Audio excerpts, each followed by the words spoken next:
What's up, guys?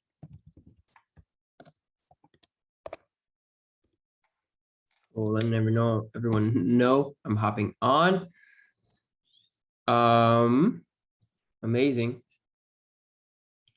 Cool. Okay. I got watermelon ready.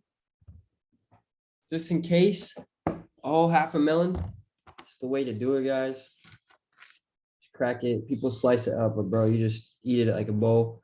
And then you get down far enough, you just cut where you ate, you know? You just keep continuing. That's the way. We have like 2 halves of the watermelon in the fridge. And I just go. So why am I talking about watermelon?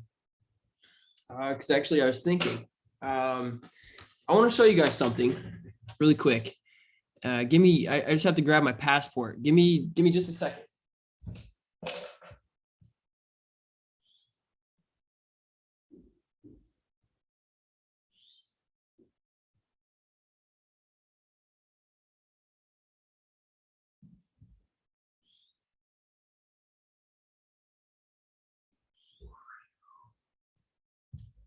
Okay.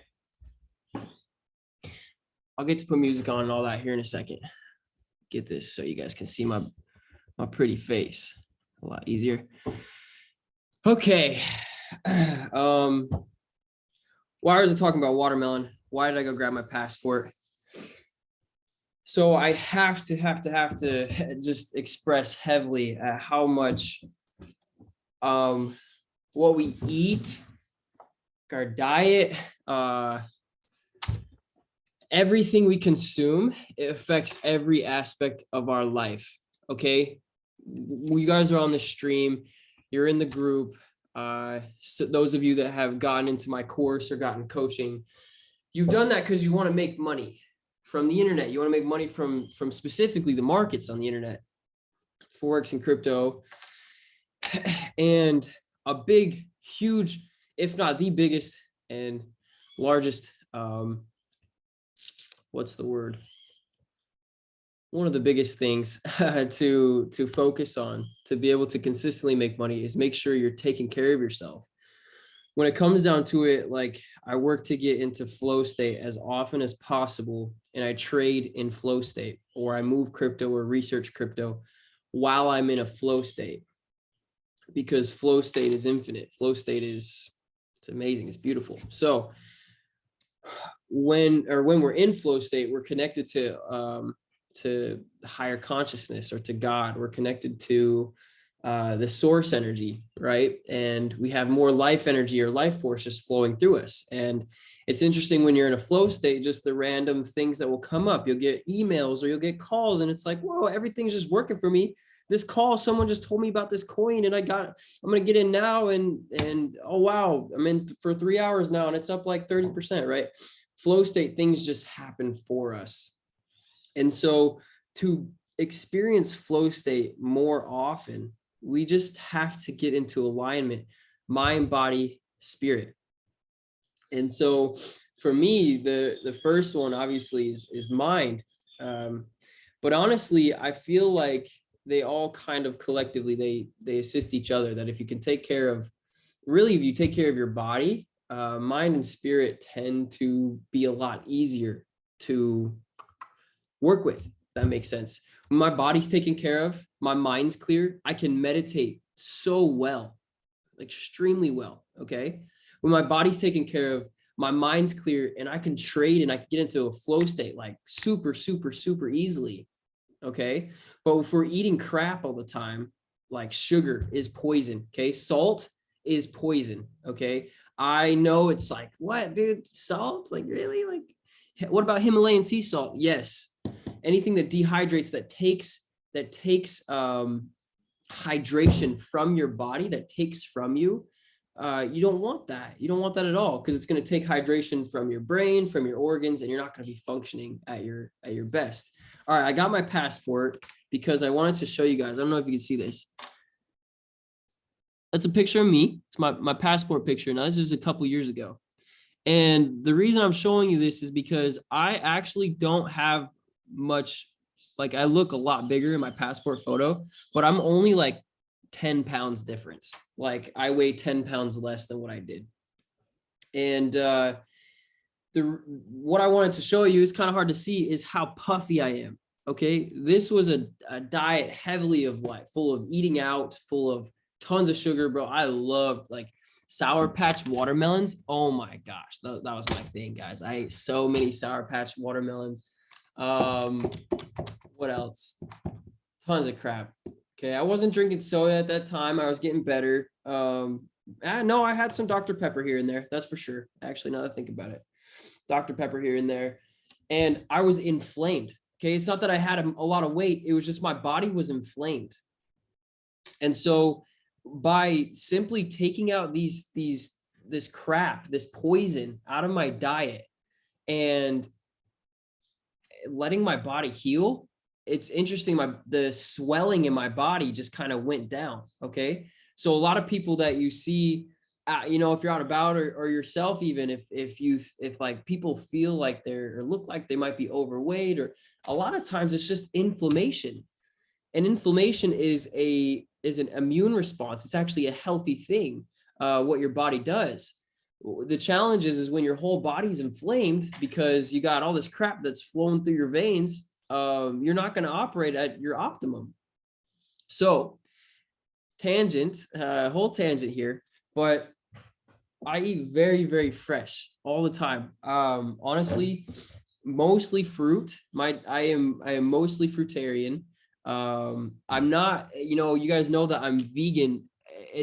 Honestly, I'm not vegan just because it's like, anyone that eats meat is like sucks. Actually, the boy Caleb here is on, and he went hunting recently and he got a deer.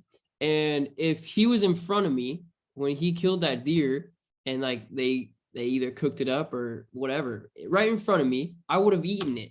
And they offered it to me, I would have eaten that because it's a wild animal. That animal was expressing freedom through the entirety of its life. And so the energy behind that is that I'm eating something that was full of life, recently. But exactly, Connor just said less embedded energy. Whereas most of today's food, you go to the supermarket to buy a steak, you go to even restaurants, unless you're going to like really, really high end restaurants, you're getting this meat that has been pumped full of crap, to get the animal to, cows are pumped full of stuff to get them to produce more milk, let alone being artificially inseminated over and over and over and over again, confined to these small cages, just being used for milk. And then eventually when they stop producing milk, they're killed for the meat. And that pure stress, cortisol flowing through their veins the entirety of their life, basically. When you eat that meat, you're eating all of that energy. But if you're like still like kind of like, okay, I don't quite understand the energy thing that you talk about, Cody, like you'll get there. But you can simply know that the cortisol and all the other stress hormones, I don't know what all of them are, but cortisol is the main one. You're eating that cortisol. But also the way the energy works is if that cow is stressed, you're literally eating that stress, that sadness, that anxiety. And to me, this goes as deep as I used to drink lots of coffee from Starbucks. And I would pay close attention to the person making my coffee. And I always got black coffee or like an Americano. So I got it fresh, And if that person was stressed, like it was super busy and they're running around like, oh my God, like if they were stressed when they're making my coffee, they're putting that energy of stress in my coffee. And every time I got a coffee where someone was stressed out and they made it, I dumped it out. I'm sorry that I wasted. Sorry, Mother Earth. I promise I recycled most of my cups. There was a point where I didn't, but I'm good now. But simply because I didn't want that stress in my body, that stress energy, okay? Everything is energy and vibration. So to bring this back to trading, guys, and I'm going to get to charts. Harry just said, just had wild caught Maine deer, venison ribs the other day with the person who hunted it. Super sacred experience. Yes.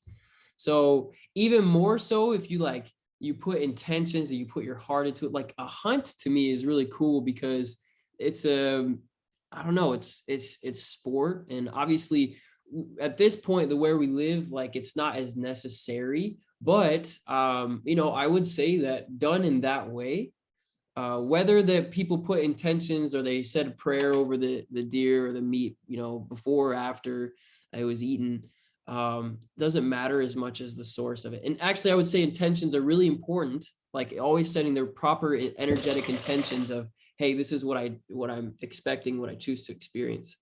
That's very, very important. But the source is even more important. So you bring fresh venison in front of me, like, I mean, yeah, it was really cool. The guy who, like, it was like a wild game Thanksgiving like gathering, that's tight. and everyone there brought like something that they gathered, and it was really cool. Like the speech that they gave before we all like ate and stuff was like, people like to say that like hunting is like free food, and it's very much not. Like it's a life. It's still a life that's not free. Plus all the ways you can give back. And it was just, yeah, like it's just amazing to see these people out in Maine that like live primarily off hunting and foraging, and just how, like you're talking about, like how different that is. Like they were talking about how there's like no stress basically when you do that compared to like a factory farm. Totally. It's just like kind of we can experience it logically, but also if you're sensitive and like, I don't know what your diet consists of, Harry, for the most part, but you can just, for me, I know, I can feel it when just because I knew how bad I felt. I didn't know at the time, but I know now, how bad I felt when I was eating this really shitty food. And the difference of how I feel now, and even when I had better meat. So yeah, it's a massive difference. And so why does this have to do with trade? It has everything to do with trading, because how we are in one aspect of our lives is how we are in all of them. So just like, one thing, someone I coach, he has weird shifts, and sometimes he doesn't get off work until like 3 a.m. and the only thing open is 7-Eleven. He's like, dude, I'll just go and get those 7-Eleven hot dogs. And I'm like, bro, that shit's poison, dude. That shit's literally poison. And you're gonna expect to eat this 7-Eleven hot dog and have your mind be fully ready and aware and awake when you get up to trade? Like, there's just no way. So this is why it's just so important. Yeah, I feel like the point's kind of made. So on that note, one last thought I want to express is why, what I see it as. So, okay, I will actually, I honestly say I'm reading this book that I recommend to, if you're woke AF, okay? So this book is called The Great Law. A lot of people are not ready for this book, and I'm just getting started in it. It's by Professor Hilton Hotema, okay? And this talks about life, all right? So life, it talks about death as well. It actually talks about how death is as much as we think that it's a natural process, it's actually unnatural. So that's kind of the vibration there. But one thing that I see it going into is, if we think about it, every food has a different density. And I actually truly believe from my heart that we can live without food. Like, I think that if we just had breath work and we lived in no stress environment, we meditated a lot, we took it easy on our bodies, I believe that we could survive off of that. I don't do that. I eat daily. But I do believe that. And so what I find is that when I eat out or when I eat cooked food, my vibration lowers a little bit. It's just more dense, and that's okay. Sometimes it's really good to be grounded. Whereas if I'm eating just pure, like fresh fruit, not eating anything cooked, my vibration is higher. and why, what's the benefit? The benefit is that I can get into deeper meditations. I'm less grounded into this body.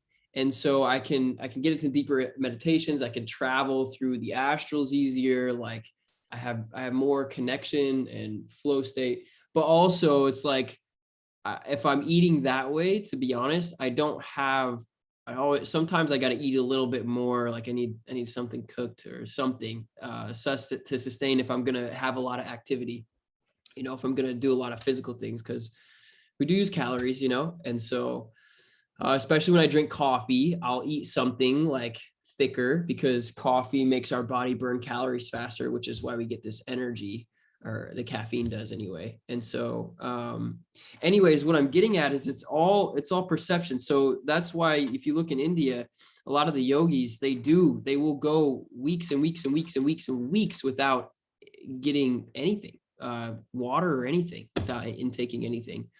And a lot of times they're just meditating the whole time. And I've met a couple of these yogis in India, and it's just simply living off of the prana, living off the life force. But look at what their goals are. Look at what they're doing. Their goal is to rise above this body and rise out of this world.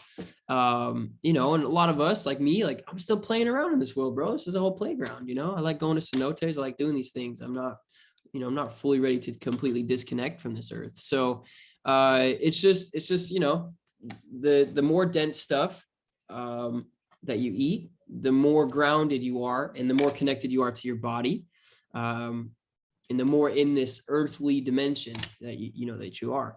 Whereas the less you eat, and especially you're eating more high frequency and less dense food, you're going to be, like I said, you're going to be able to go deeper in your meditations and go to higher frequencies and experience that. So anyway, I'm not going to go more in depth on this, except on this book here, but I think it's pretty good. If you're really far along in your spirituality, meaning if you don't, I'm just going to leave it at this. Honestly, I don't want to say anything to offend anyone or anything at all. So I'm all love and we're all on our journey. And if you guys have any questions about anything at all, please reach out to me, DM me on Discord. You know the ways to get a hold of me for sure. So, and sometimes I do take a little while to get back. I know that, but I do always get back. Always. So, okay. Now I'm feeling like charting. So first of all, I do want to, Connor says silver. I was just going to ask, anyone have any suggestions? So let's go into silver here. Let me pull up my trading view.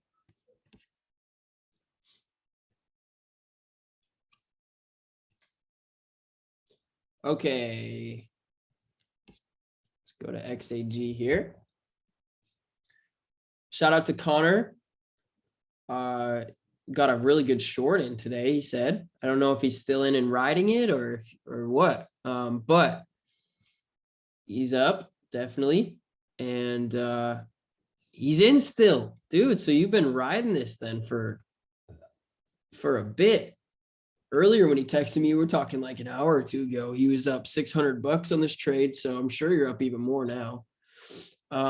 Okay, what do we see? When should we get out? First of all, what I would do is, Connor, is I would close at 600 and up another 250. Okay, cool. Good. Okay, so that's what I was going to say is close half your position or not, but you're up, or you close the other one, took that profit, so that's good. First things first is I would move stop loss in a position or in a place that makes a lot of sense. Move it in at least break even. If we can move it into profit, let's do that. I'm going to base where I would recommend this off of the 15-minute chart right now. We're going down pretty steadily. Right now, to like the first level that we can see is a potentially good spot to move that stop loss is right here at like 2360. So we're, yes, above this. So we had a downward movement and a little bit of an upward movement.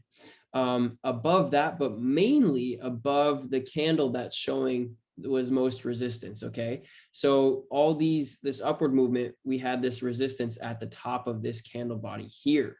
Okay. So what I would say stop loss wise is 23.61. And the reason is because that's above this candle that was showing resistance.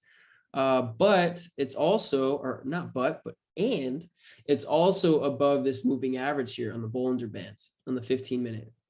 One good thing for us, if you're in a short sell like Connor here, is to know that we just closed on this 15-minute a couple candles ago. We closed below this previous low, the bodies. Obviously, we wicked lower, but it's the bodies that matter most. And so because of that, that's showing more strength in this downside. So I do believe we will continue. What I would do from here is, since all these time frames look stretched out, okay, so 4 hour looks stretched out, 1 hour, we're stretched out, we're down outside the bands. I do like that this 1 hour, for continuation, I like that this 1 hour has, so far it's moved below this last low. The wick hasn't, but we still have 7 minutes left before the candle close. So what I would say is, move your stop loss at that 23.62, that 23.61 level. But I would, if this current candle in 7 minutes, if it closes below these two candles here, so if we close at like 23.37, then I would keep the trade open. If we close above, we close inside, just depending on what it looks like, then I would close the trade. I still believe that we have more downside to experience. And I'm going to go to the higher time frames to see what that looks like and where I would expect. But I would just say that to me, if we close above there, since we've been stretched out, it looks like we could get another one of these things. See how this was stretched out here, and then we came up and then retested. So I would look for something like that. Now, if we close below, then that to me means it's going to head down even lower. Okay, it's going to continue down. So daily here, this is where we're looking now at, okay, how low can we go? So the week, or the 1 hour, 4 hour, all stretched out. 4 hour looks crazy. And what I would say is we still have 2 hours left in this candle close. But we have to know, okay, this is a doji. Okay. So if this candle is to close at all like this now, a doji is a reversal candle. Okay. And we can see that we're at a level to see where we could potentially bounce. Because right now we are technically in this high time frame, we are in an uptrend. Okay, so let's see where it closes, but I mean, we can just kind of see here. Not the most beautiful, but we can see that overall we have, we were coming down. So here's a low, here's a higher low, here's a higher low, and potentially this right now could be a higher low for us to move higher. So we might potentially have a little bit of a trend being built here. Now, like I said, we do have, you can kind of see the channel here, right? It's not exact, but so just depending on how this 4 hour closes, and the 1 hour will be telltale for us in about 5 minutes, then we could go lower from here. But this is not, if you're not in this short, this is definitely not a time to get in. I would not at all get in. Okay, the daily, to come back to the daily, when it comes to moving down farther, a couple things we have going for us. One, we've broken this moving average. Okay, we did break it over here though, and look at how we bounced. The reason I entered was because it closed outside the Bollingers. Yes, so it's a good reason to enter for sure. But you want to just make sure you're getting a good entry. So obviously you entered, and I guess what I'm saying is like, okay, 4 hour. So right here, like when this 4 hour closed outside of the Bollinger Bands, that wasn't your candle to enter. Right here, if you had gotten in, that was your entry. Okay. And it doesn't look like a good entry at all here in the 4 hour. but I'm willing to bet if we went down to the lower time frames, it looks pretty good.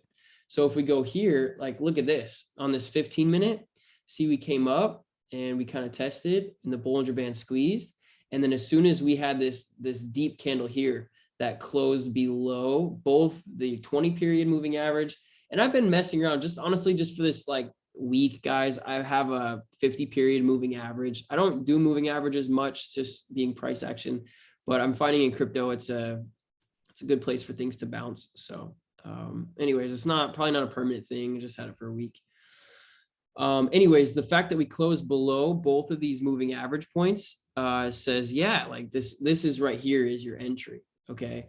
And so this one closed outside of the Bollinger Bands, and that was, good location.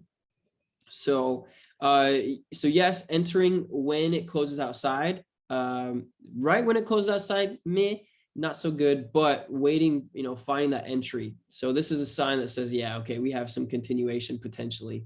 And then we go to the lower time frames. And on the lower time frames, that's where we're going to find that entry, and sniper.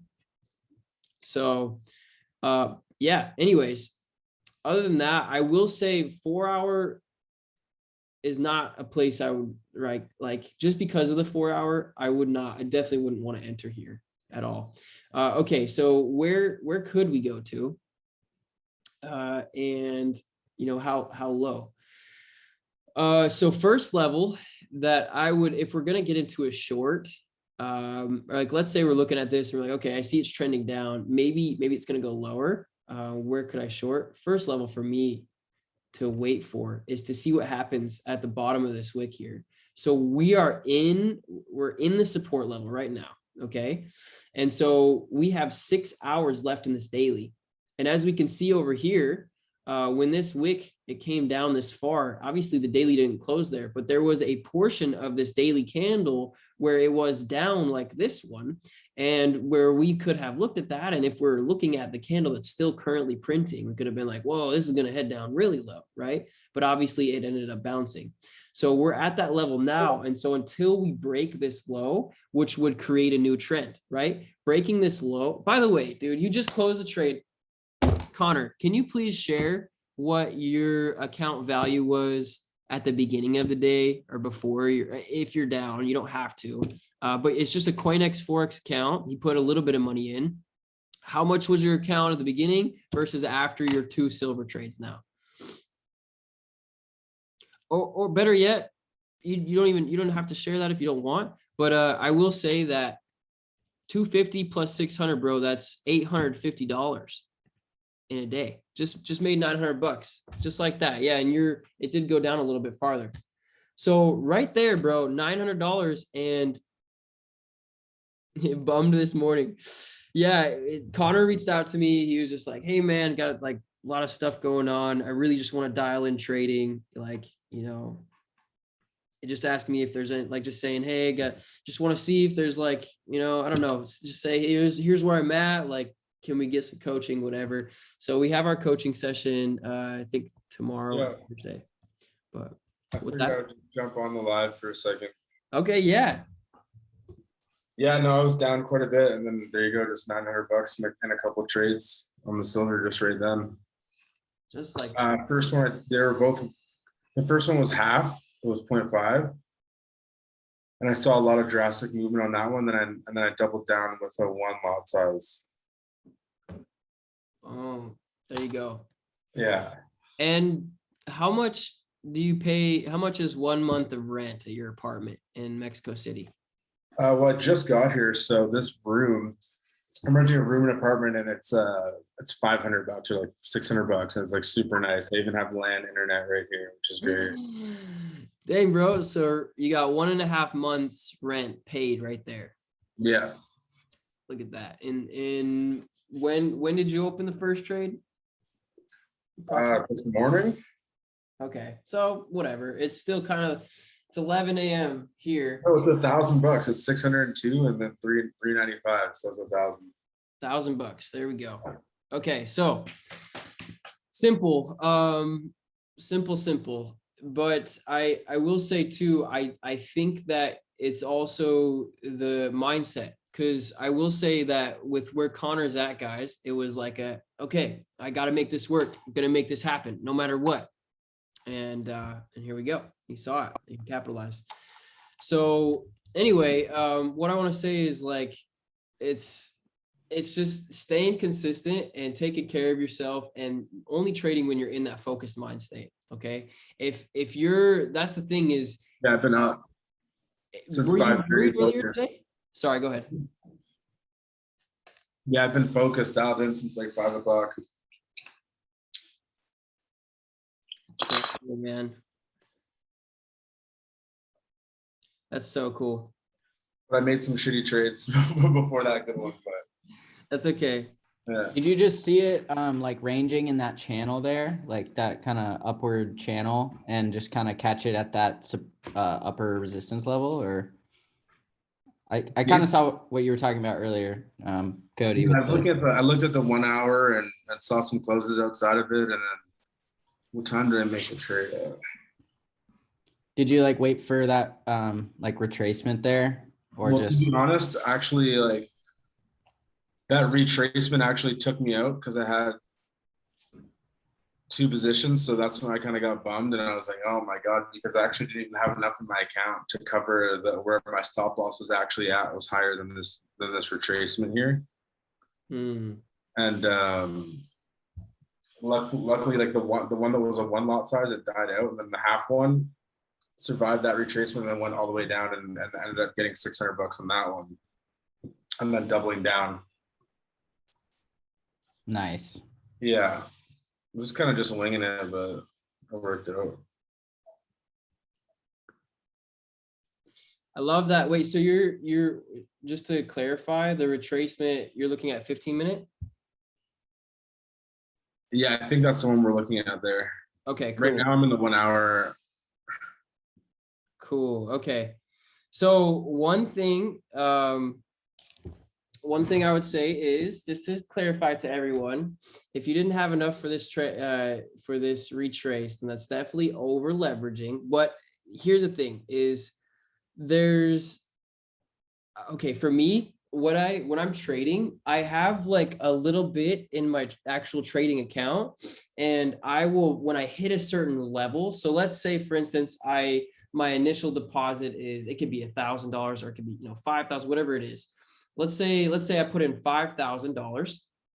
One thing I did for a while is I would just work it up to like $8,000 or $9,000, and just take that time to work it up to 8,000 or 9,000. And then I would pull out like 3 or 4. Okay. And so that it was like I started fresh at 5,000 again. And then that 3 or 4 pays bills, or 3 or 4 goes into crypto or whatever. So what I'm saying is if you're using high leverage like that, it's okay if your full stack, like money that you have ready or set aside, you can cover it. So anyways, this is really good, and I'm really glad that you had this win, especially with like, you're like, okay, I need to make this work, I need to make it work now. It's really, really good, more for the morale. But just play it safe. So now you won, and now of course we're going to talk on our coaching session, but just for everyone, when you have big wins like this, like Connor's had today, what I do personally is I take a break. I take a break usually for the day. And so if you're really feeling like, if you can ask yourself and focus on your heart, Connor, and just say, hey, am I neutral? Am I in a flow state? Am I in a good space to trade? If you're really feeling it, then do it. Just take some of that risk off.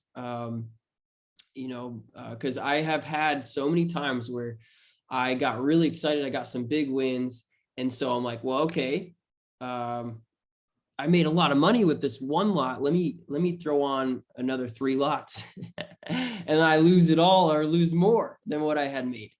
So that's why a lot of times I will take a break just to make sure, because actually excitement and euphoria is just as bad, equally as bad as trading in like feeling angry or trying to get revenge on the market because you might have lost a little bit.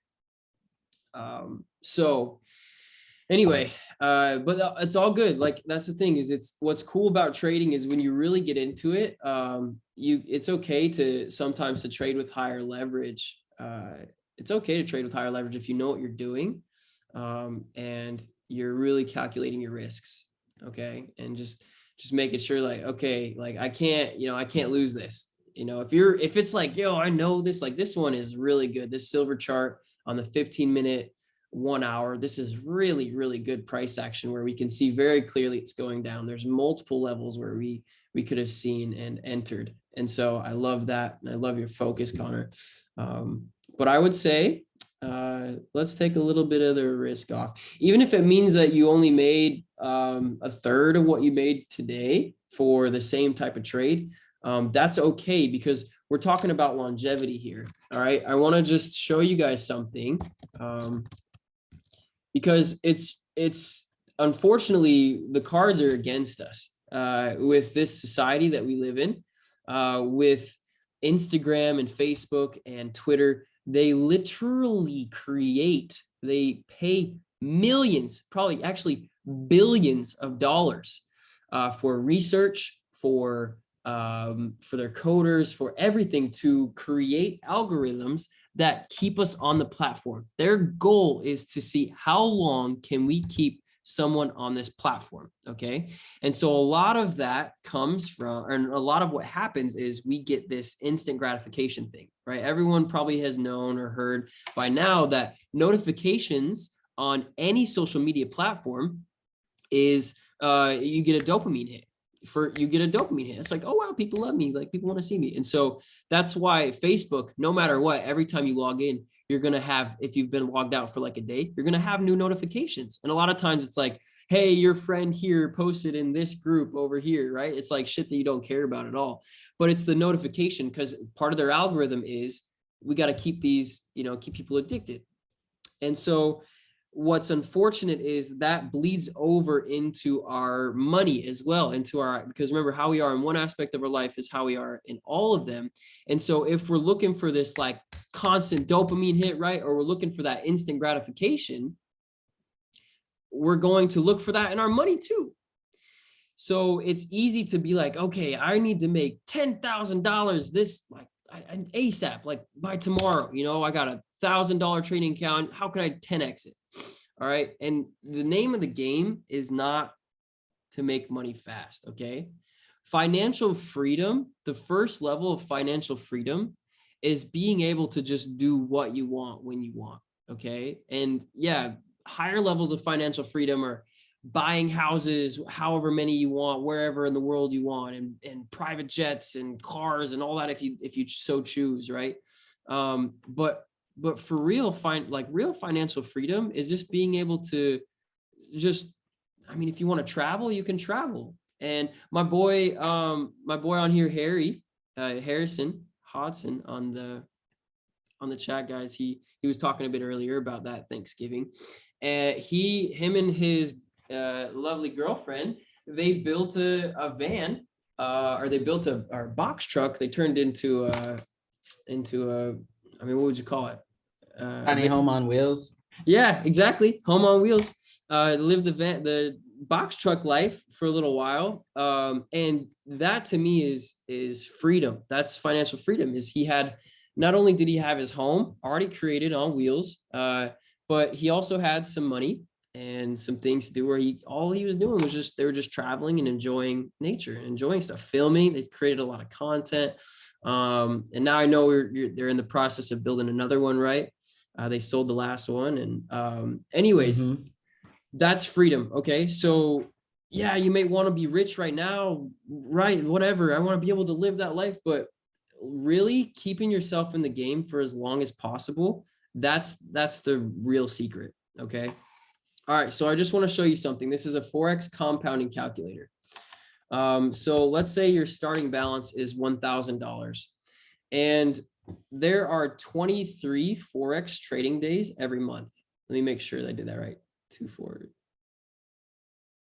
8, 22 days.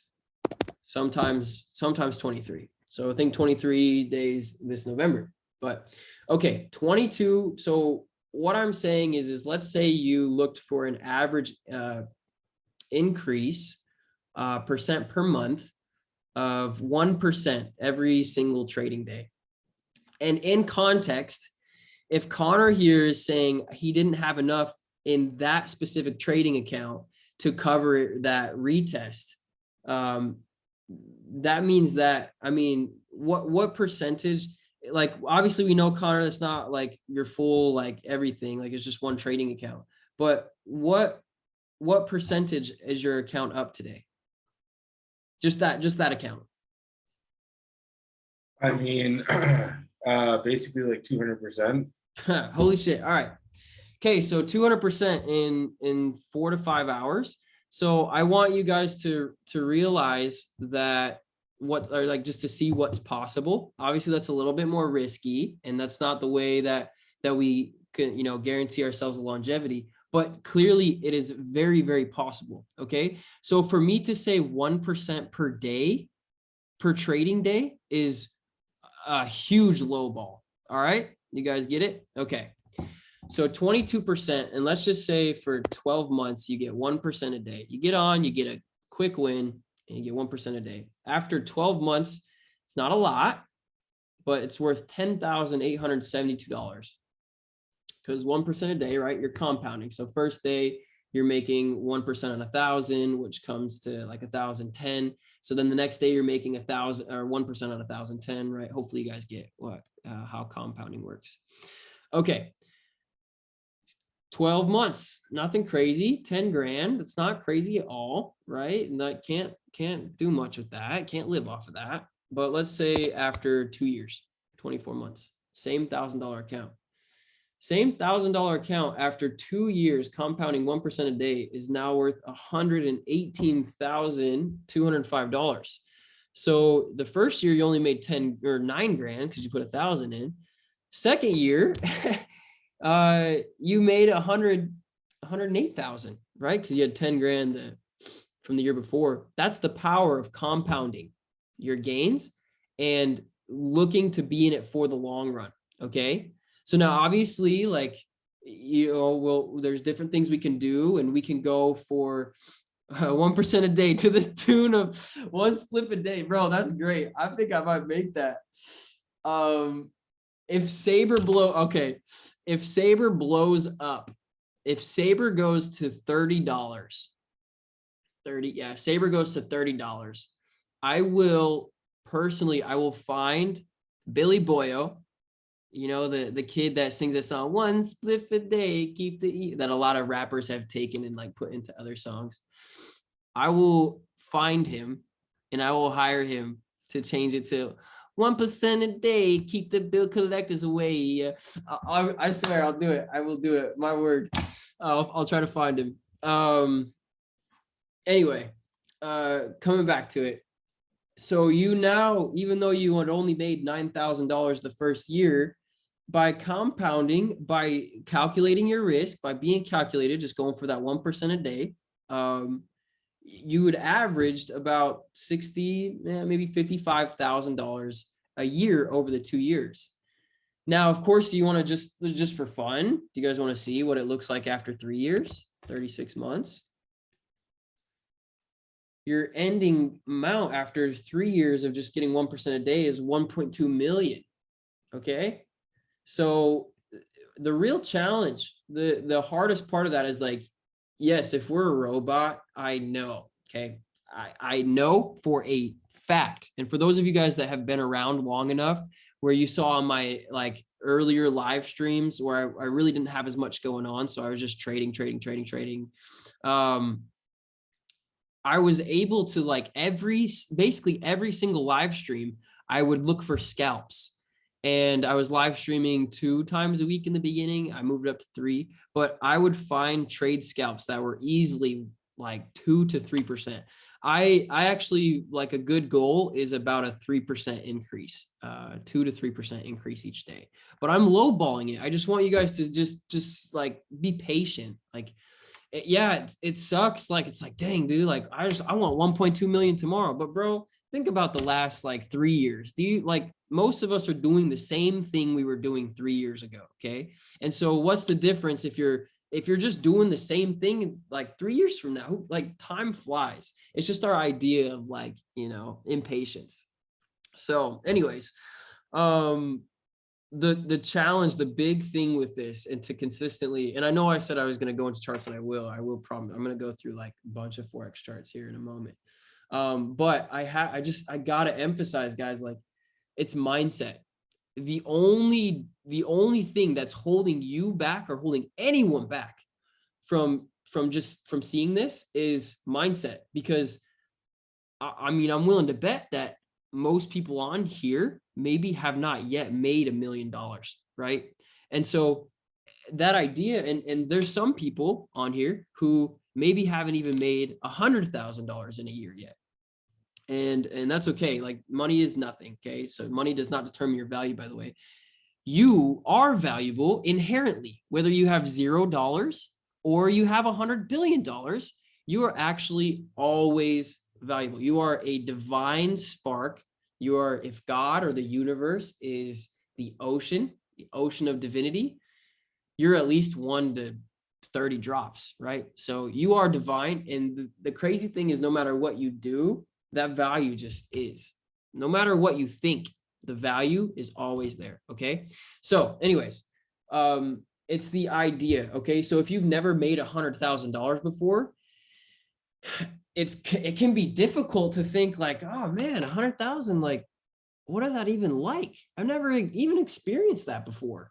Like, it's a whole new experience, let alone 1 million. Like, whoa, $1 million, like, that's right. And so we have these amounts where some people even like we have ideas. And I know me for sure, there was a point where $5,000 was like, dang, that's a lot of money. Like $10,000, that's a lot of money, right? But shit, bro, my rent now is $3,000 a month, almost $2,900. It's going down a little bit. I think it's going down to $2,600. I worked it out. Okay. But it's like 5 to 10 grand. That's nothing. But when we have the mindset of like, oh, wow, like 10 grand would really change my situation. 100 grand would change my situation. $1 million would really change my situation. We get that resistance in our mind of like, wow, am I really worth that? Am I valuable enough to trade 3 to 4 hours a day and make 200%?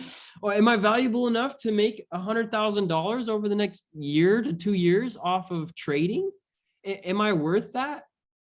My parents have been telling me my whole life that I need to go to college, and I need to get a job, and I need to make a good, decent salary of $50,000 to $60,000 a year, and live in a decent house and have a decent car. And this is completely different than that. Is that okay? Like, can I do that?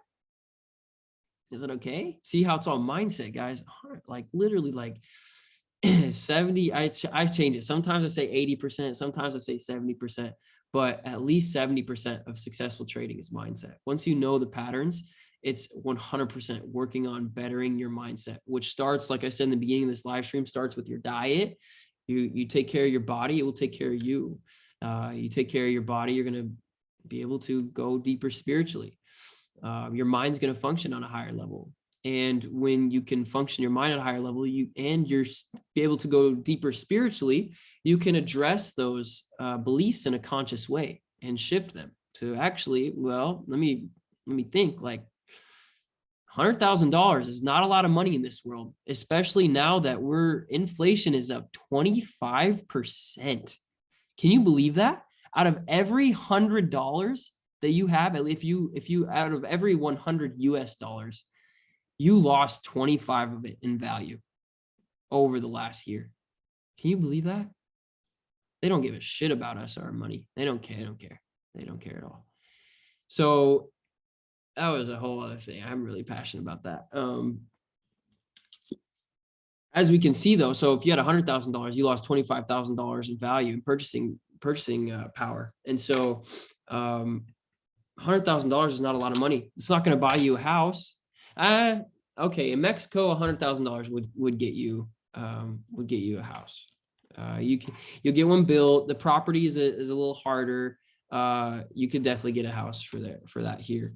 The house I live in, it's for sale, by the way. If anyone's ever interested, it's just over $500,000 house, and it's not that big. It's just because we're on a country club and like close to the golf course and all that.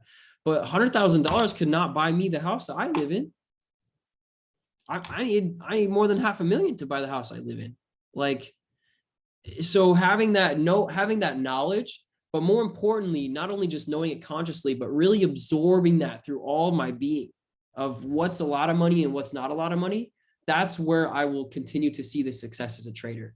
And so that's why, as I was saying before, a really, really good thing to do, and what I would heavily recommend to Connor, and to anyone who's up on any type of trade. I don't know if Meech is on, but he was up. Yeah, Meech is on. He was up on this. I mean, it sounded like a shit coin, but might be a good project now.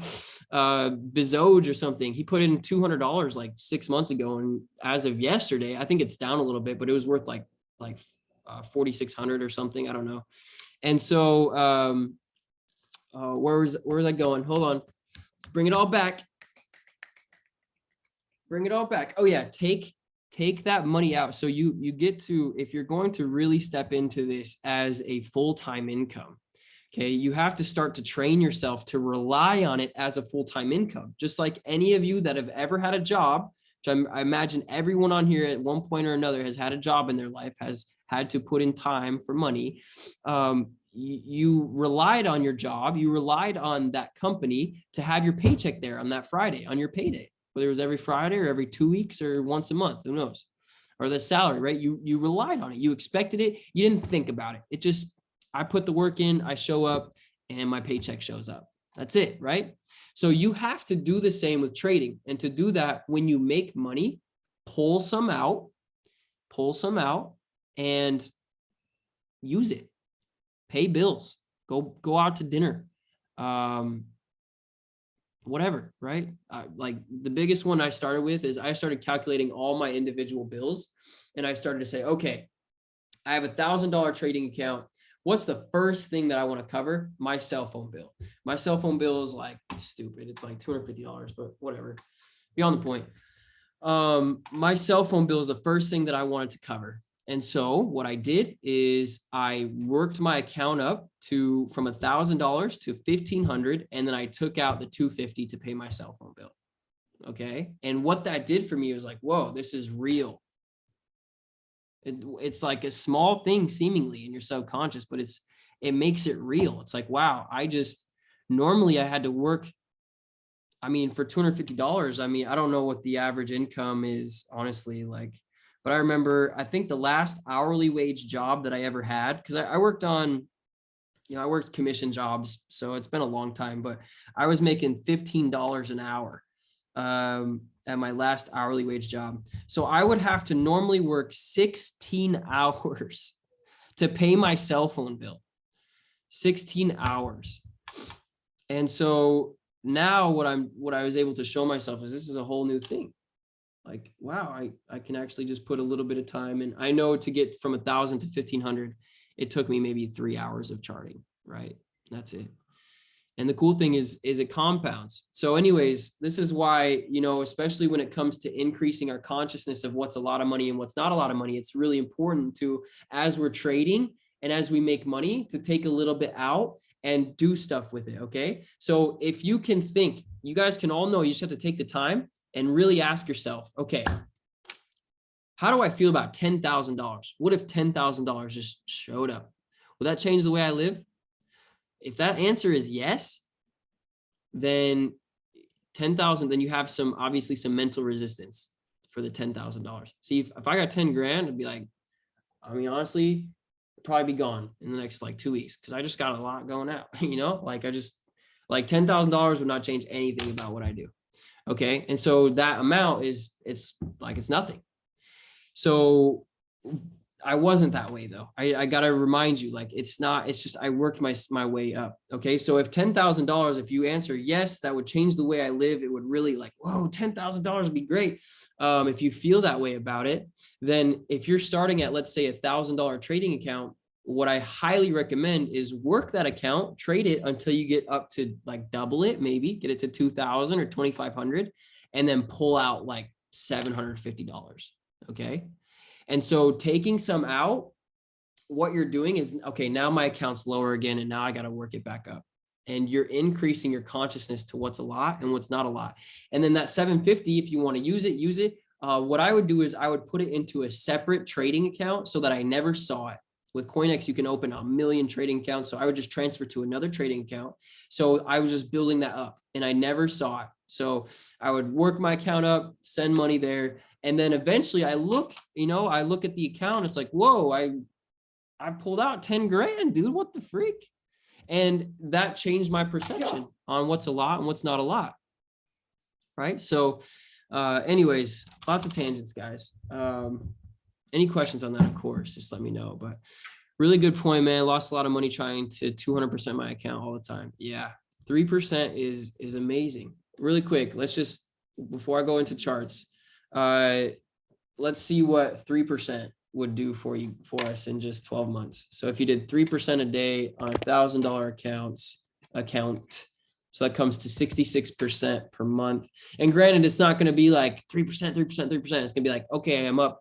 This day I'm up 5%. This day I'm down 2%. This day I'm up 1%, right? It changes. But in 12 months, if you can go at 66% or 3% a day, wow. I guess in a year that gets you to 437 grand. So there you go. Compounding 66% every month. Pretty tight. Month 3, you're only at 2755. You see that though? It takes you 3 months to get from 1,000 to 2,755. All right. And you don't even get over 12 grand or over 10 grand until you're 6 months in. And then another 6 months of that, you're up at 430 grand if you just did that every day. Okay. Now, obviously, I'm going to tell you, like, doing this, you have to be a robot to do this. Okay. To do it exactly like this. I'm just showing you what's possible. And obviously, just having Connor on here saying, like, yo, I 200% of my account just today, like, just showing you that, like, obviously, you can see what's possible, but let's just go the easy route. So, 3%. And the cool thing, once you make your 3%, if you're still in a trade and it's riding and you can ride it up to 5-6%, great, do that. Awesome. And then tomorrow you start brand new. Okay. And so, but just stay consistent and take breaks. Like scalping, it's like sometimes taking a break from trading for a week or 2 weeks will like do you wonders. So, okay, enough. I feel really expressed. Feel very expressed on all those points. And once again, reach out to me if any questions. Okay, guys. So first things first, I'm looking at GJ here. And I'm going to start on the daily. Overall, we have experienced some downside, but we had a breakout up here. Okay. Overall, we're in an uptrend, long time frame. But on the daily chart, we have experienced somewhat of some downside. So what's going to happen from here? Cool thing I can see is, remember when I talk about breakouts, and why is this a breakout? Because we had our high here, our resistance level, okay, and we broke out above that resistance level. So breakout. Now we're down below that resistance level again, obviously. Let me remove my drawings. Yeah, let's do that. Let's make this a little more clear. And I'm going to take off this 50 period moving average because it's just distracting sometimes. Okay, so GJ here, we broke out. And what I've said a bunch of times is one of the best places for a retest is the high before the breakout. Okay, right here. What's the high before the breakout? Like, look at, here's this movement. And I mean, when I say breakout, it's the movement. Okay. So I see everything as individual movements. So what do I mean by that is I go from a bottom to a top. Okay. So for instance, here's a bottom, here's a top. So this is an upward movement. Okay. And at this top, we went down. This is a downward movement. upward movement, downward movement. Okay, so I'm splitting these up into movements. So the high right here before the breakout. Now, when I say breakout, I'm just talking about this movement. So this is a downward movement, and then this is an upward movement, and then downward movement, and then upward movement. And we'll see, I think technically we're still in this upward movement. We may break down below, but technically we're still in this upward movement. Okay, so we're at this high now. It's very common to retest the high before breakout. So right off the bat, I'm going to tell you I'm feeling more bullish. I feel like it's going to continue higher just because of this retest level. Now, we would have to hold this retest. We would have to hold this level, of course, for it to be valid. So what I would say is on the high time frame already, just by this knowledge, we can take off Bollinger Bands. We can take off everything. To me, we have created a higher low and we retested this beautiful level. So you could get in a buy right now. You could. I'm going to analyze a lot more in depth. But just the fact that we retested this and the price action is bullish, you could get into a buy and you could set your stop loss below the low, okay? Because that's where it would be invalidated. And take profit to me is a new high. How could we tell potentially how high it could go? Well, let's draw a little trend line, right? Nothing's exact, but there's a trend line. I'm just connecting the two tops. So potentially we could go up to there. Now, the safe thing to do though would be to just test this high, okay? Because this is a resistance level. All right, we want to long if we break the resistance level potentially, right? But this is a resistance level. So to me, what I would say is this is right alone on the daily chart. This is a pretty good trade. It's a 2.44 risk to reward ratio. Don't enter it yet. I'm gonna fully analyze it. So, but I'm just showing you what it would look like. And this is if you made this trade, I would say, yeah, that's a good trade. It's a really good trade just based off of this. Okay. So if you want to make it, great. But let me analyze it a little bit more in depth before we go. Because I might make this trade just depending. Okay. I'm testing below the resistance level, or my take profit is going to be below this resistance level. Okay. So I'm not going to do the exact top. Now, all in all, because we're in an uptrend, I can anticipate a higher high. I am going to feel really good about a higher high. Okay. But at this current moment, I'm just going to go for the more guaranteed thing. So, which is that we go to that resistance level and my take profit's going to be a little bit below because maybe we don't go all the way up. And we can see here that we came up, we moved down, and then we moved up a little bit again. And this was also resistance. So I'm even doing it under this candle here. Okay. Perfect. So let's analyze it a little bit more in depth. Now I'm going to add the Bollinger Bands. So this is my potential trade. And it's very, very clear. I see a couple things. So first of all, we are testing this moving average, which classically, right, testing and rejecting the moving average, that is a strong sign to get into a sell, right? Well, we're not looking for sells at the moment because overall we're in an uptrend, okay? The trend is your friend, all right? So don't fight the trend. Go with the flow. I see a couple things here, okay? Remember I was talking about breaking things down into movements. So I would say here's the top. We went all the way down, so the downward movement. This here is an upward movement. And like I said, we're potentially technically still in this upward movement. So we can, if we can continue up from here, but we could almost say that this could be the start of a downward movement, right? Downward movement, upward movement, downward movement. Because what also could be happening is that we could have just created a lower high, right? Here's our high and a lower high, right? So this trend line is something that exists for sure. Okay, but coming in a little bit closer, why I feel more bullish than bearish with this price action here is because we came down, we came up, and then notice that when we came down again, the number one candle, that was the strongest bullish candle right here. This to me is support. And honestly, we can see this whole movement here.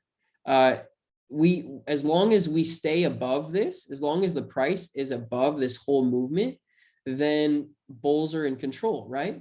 So as soon as we engulf this movement, if we engulf it, that's when the trade is nullified. Now notice this first major bearish candle here, this strong wick. Look at what I was just saying. Okay, this movement, the beginning of this movement is a support level. And notice how this wick, the price moved down really strong and it tested here and it was pushed right back up. Now, unfortunately, we didn't get a good, strong bullish follow-up candle from yesterday, but that doesn't mean that we're out of the bag. Okay, that doesn't mean that it's not going to continue up from here. So we have 5.5 hours left on this daily candle. Obviously, this is not something that we're going to make a decision on, this current candle. So the fact that two things. One, this candle body, it closed inside the body of the major bullish one here. Okay, closed inside the body of this major bullish candle. That's a strong sign. That says that the bulls have more strength. The people pushing the price up, buyers, have more strength than the sellers. So not only did this candle close inside this candle body, but also this wick had tested and it didn't even break down past the beginning of that bullish movement. So to me, that is a strong sign of some accumulation, meaning people are getting the price or getting their average entry as low as possible because they believe it's going to go up. Okay.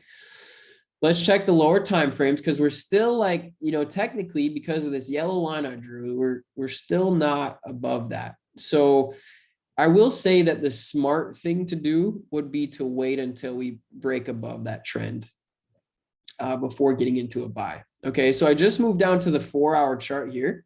And on the 4-hour, what I'm seeing a couple things. So we had resistance here, we had resistance here, and we moved down. Now, remember I talked about the beginning. Here's this bullish movement, and notice how we tested the beginning of this bullish movement, right? Well, the opposite can also be said because here's the beginning of this bearish movement, and notice how we came up and we tested the beginning of that bearish movement, and we had a strong downward movement right here. Okay, so this strong downward movement closing below the moving average, this is a sign that says, okay, we're experiencing some resistance. Now this is lower time frame, so I'm not as like worried about it, or anything as if it were like a higher time frame that we rejected. But overall, we can also say that, yeah, okay, we did move down at the beginning of this movement here. We experienced that resistance. By the way, I want to pause for those of you guys that are focused and watching my screen. Does everything I'm saying, does it make sense? Is there, because for real, guys, what I've created for myself as a job is assisting people to become financially free because I enjoy it. I really do. So I want you guys to know that anything, if it's confusing, like I want you guys to understand. I want you guys to over and understand this. Okay. I want it to be on a cellular level program. Okay. This is my boy Mika, by the way. Mika G. What's up? So I want you guys to know, okay? So I want to know right now if there is anything at all about what I'm saying confusing, even if all of it is over your head, please, please, please send a message here to the chat, to the Zoom chat. I want you guys to really, like I said, I really want you to know it. So anyway, feel free, but if you're following, I'll continue. So breaking it down, we can also say that we had an upward movement here and that we are bouncing a little bit, right? So just on this lower time frame stuff, that we have a low here, which tested that the low over here, but it closed above, made a higher low, and that more locally we could be making another higher low. So I'd want to wait to see, honestly, to get in this trade. For me, I would want to say that we close above this high right here, because that tells me that we're moving on up. Okay, so our trade might look more like this, but that's okay. Still a 1.7 risk to reward ratio. Okay, now last thing I'm going to do, because I'm analyzing the higher time frames, and we can see just on the low time frames that there's not much going on. Okay, there's really not, right? Like look at this 15-minute. Like, yeah, there's some movements here, but you like look at this, bro. This is right here. Like, can you imagine just like watching the chart during that price action? That's boring as freak, dude. Look at that. It doesn't move at all. Each one of these is 15 minutes. It's 1, 2, 3, 4. There's 1, 2, 3, 4. There's an hour. For what? For nothing. Another hour. Another hour. So that's why I'm doing this on the higher time frame, because even overall, it's not looking the greatest. And boom, guys, look at that. It's already, we're getting some strong action. So I went down to the 15-minute, and the 15 minutes looking pretty bullish. So honestly, I would say this is a pretty good entry. It's a pretty good trade. So coming back, based off the 4 hour, I'm analyzing the higher time frames. The lowest one I'm going to do is an hour just to see if we have a good entry. But based off this 4 hour, we want to close above this 154.248 level. Okay, we want to we close above that. Then, and honestly, ideally, that's closing above the body of this strong bearish candle here. That tells us, okay, bulls are back in control, and it's going to go up. So I already feel that way. So lastly, to analyze the hourly, it's kind of looking the same. Okay. We had this downward movement where we close outside of the band, but we're already back up above the moving average. We've closed above the moving average. And so the fact that we've closed above the moving average now means that we're going to probably at least test the top band. Okay. And so that top band just so happens to be the high. And so if we break this high, then that means we're going to send it, I believe. Okay. Is there any questions about GJ? This is a good trade, guys. Really good trade. I probably will. What will it take for me to enter? I want to, honestly, I would see this. I'll wait for the daily close, maybe. Let's see what the weekly chart looks like. Not a lot of people look at the weekly. Oh my gosh. I'm entering this, guys. On the weekly, that looks so juicy. We're going to get a wick fill for sure. So we're definitely going up. Look at that retest and okay. I'm going to enter it. Let me see if I can tidy it up a little bit. I want to keep my stop loss in a safe spot. I don't want to get messed with. And that's a break above here. Okay, so higher time frame. I'm looking at the weekly now, and I just want to see exactly like what potential levels I could look for as a take profit. So we got to know that, okay, if we're in this territory, we're looking at this weekly chart, like, these are trades that could last a little while, like a week or two. So the next level I really see is there, right? Because I can see we hit resistance. So the first level I drew is right here. And yeah, we are currently, okay, so this is that level that I was talking about. And obviously we're currently below it, but the fact that we've already closed above it means that it's weak sauce. And this price action showing we're going to send it for sure. And so we bust this level, then we're going to go to the next resistance level, which to me, I really don't see anything. Look at this level that I drew it because it was resistance here. And you can see that it was resistance back here. Oh, so perfect. So technically, guys, you could have this if you want to be patient enough, you want to let it run. I would say that that's the trade. You could run this, and that's a 4.4 risk to reward ratio. But the challenge is it comes back to being patient, you see? Okay, because we're looking at a weekly chart, right? Look how long it took to get from this top to finally find the bottom to go up again, right? 1, 2, 3, 4, 5, 6, 7, 8, 9, 10, 11, whatever, 20, 30 weeks. Okay. We're talking from freaking May to, so you would have to be patient. And I'm not saying it's going to take 20 weeks to make this happen, but I am saying that, it could, it definitely could. And if that's the case, just patience. It's okay. So, but the amazing thing is, guys, is all this price action stuff, all this stuff we're going over, you can use it on any time frame. Okay. So the same pattern I see on the weekly, it's going to be the pattern we use, on the 1 hour, 15 minute. Okay. GJ looks really, really good. What I would say is have 2 take profits. Yeah, one there. So I'm going to draw 2 trades out, and I love it, guys. This is the first chart that we looked at besides silver. And actually, guys, I do want to ask you to shout out a chart. Any chart, crypto, Forex, whatever. I'm here. You want me to analyze it? I got another probably 20 minutes left in me. So if you want to hear about any chart, any crypto, anything at all, please let me know. In the meantime, I'm just going to keep going, okay?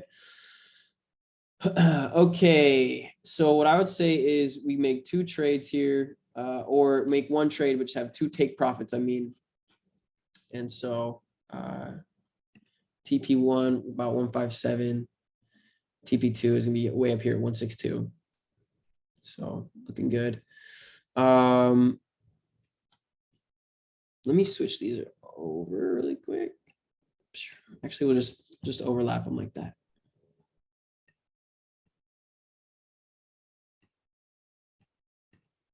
Cool.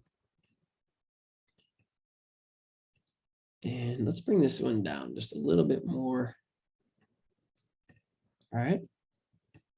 Can you tell us a bit about day trading crypto and what exchange you use, etc.? Okay, yes. Yes, I can. Okay, Shift Command 4. Let me enter this trade really quick, and then let me go into that.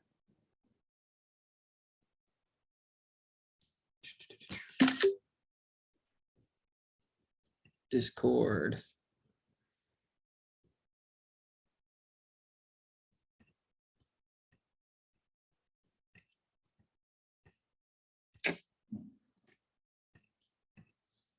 Okay. I just want to post this up to Discord. Okay, so first things first, man, I've been flowing, guys, without any music. All right, yo. Okay, I have to say, guys, real quick.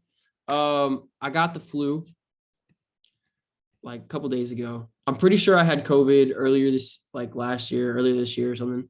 But there's different like strains or whatever, so I probably got it again.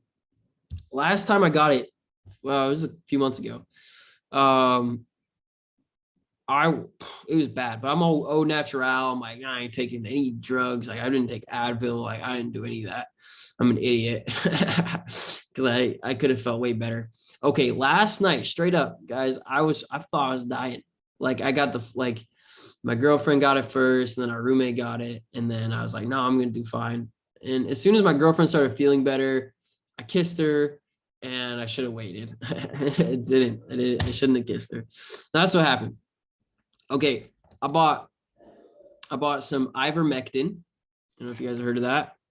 I bought ivermectin and I bought hydroxychloroquine, and not available really in the US, but in Mexico they're just over the counter here. And for the ivermectin, I paid $2, $2 or $3 over the counter medicine, over the counter drugs.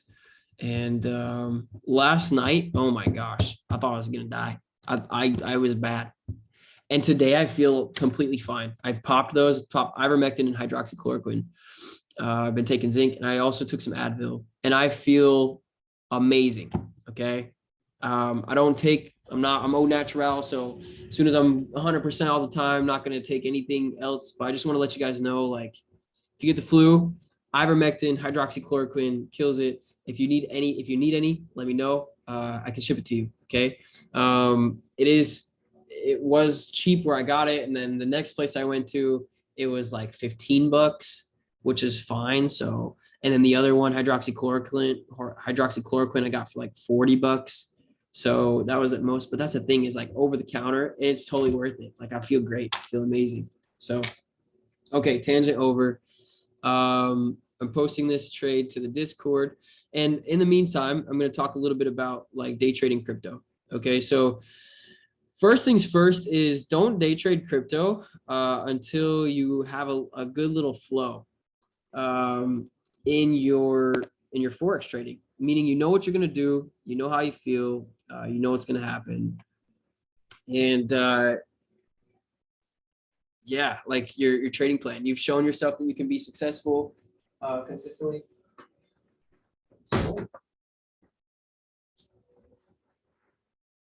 Like you've proven to yourself that you can trade well consistently. So wait till then, okay? But when you're at that point, you feel good, you feel ready. I use Bybit.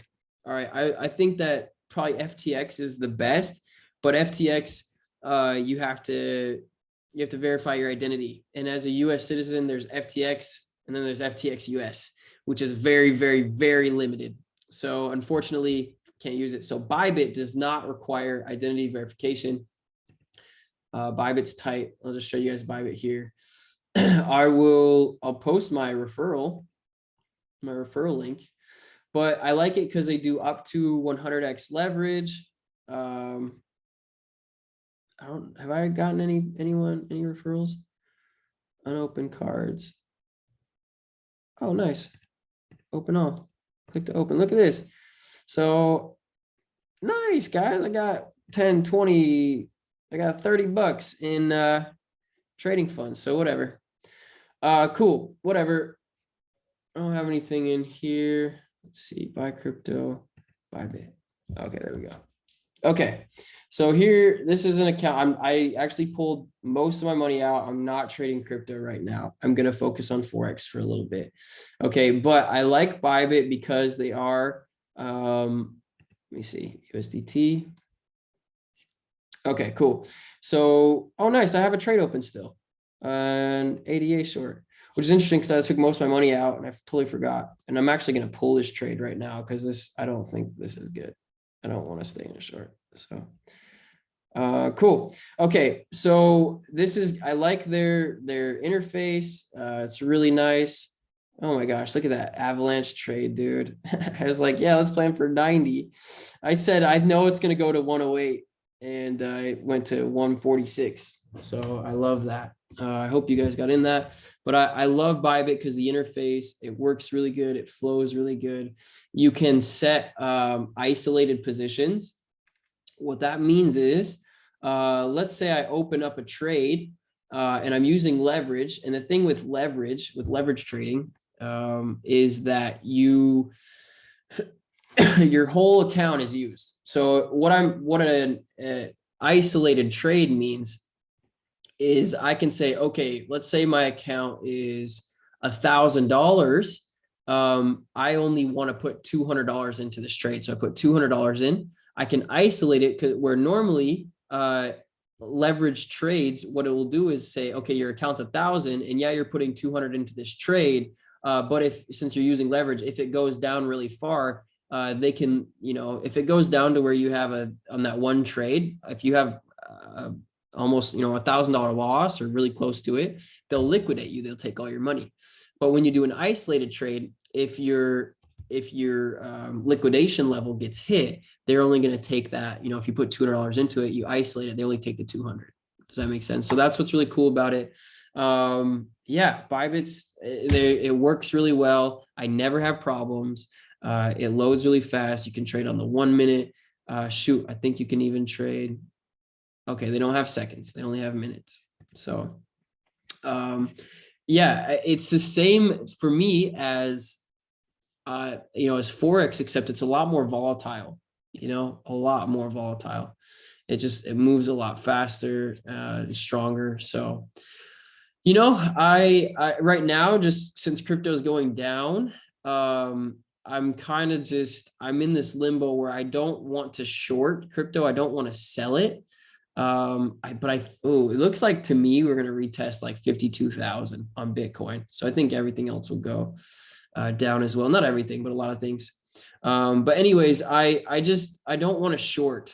And so to me, it's like a waiting game. Okay. Cause I know it's going to go down for the short term, but I'm not going to sell because I've done it so many times where you sell when overall we can see that we're in an uptrend overall. And so we're just doing some retesting to gain some rocket fuel before we, refueling before we go higher, in my opinion. But it could be like, I'm looking at this weekly chart, guys, it could be weeks. It could be 3, 4, 5 weeks before we start to bottom out and go up. And so to me, that's like 3, 4 weeks of just waiting. And so that's why I don't. Now, if you're going to trade crypto, like to get in to kind of milk it, it's the same thing. If you're trading on the low time frame, if you're scalping more, you can definitely find some good trades. And yeah, you can definitely make some money on it. And what's nice is, for the most part, crypto moves a lot faster than Forex. So you can make more trades, and you can make more money on your individual trades a lot quicker, because it'll hit stuff quicker. But on that note, it moves fast. So it moves up and it moves down fast. So you can lose money quicker too. So that's why I just say, make sure you have a good flow when you're trading Forex. Make sure you're confident in your abilities there, and then send it, go for it. So, okay, moving on. I'm going to do probably 2 or 3 more Forex pairs. I'm going to chart them out. Okay. And holy shoot, bro, Euro odd looks really good too. Let me post this trade. Forex signal. IGB PJPY weekly chart. Feels like Friday to me. It's freaking Tuesday, dude. What the heck? That's what happens when you live a life full of freedom, bro. You're just like, what? Forget the days.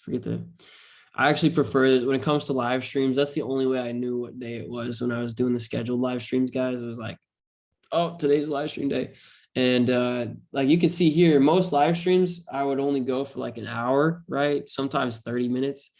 But I'm flowing. And by doing it when I feel it, I'm going to just provide way more value, which I've just been spitting on this one. I know it. So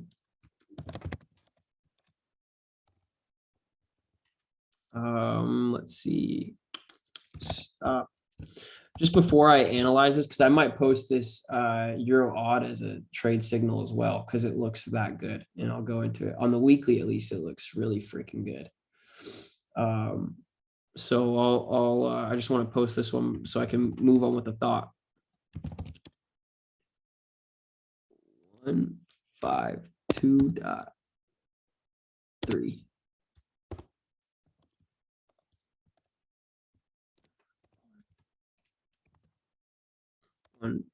157.47.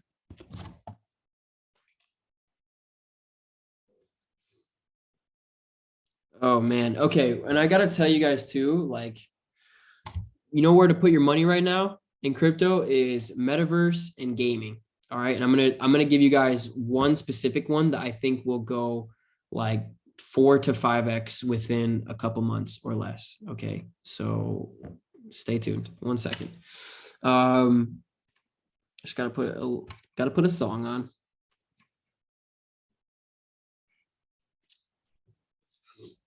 Shout out to Above and Beyond artists. They have really good music to trade to. Okay. So take profit number 2 is 162.81.